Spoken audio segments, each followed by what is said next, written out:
જાણી રાખીશું। પરમ પૂજ્ય મહંત સાહેબ મહારાજની પ્રત્યક્ષ ઉપસ્થિતિમાં આજે આપણને અંકુર સેવકનો પણ વિશેષ લાભ પ્રાપ્ત થવાનો છે।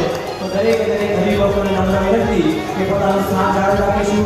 બે હાથ જોડી પરમ પૂજ્ય મહંત સાહેબ મહારાજના દર્શનનો આપણે લાભ પ્રાપ્ત કરીશું।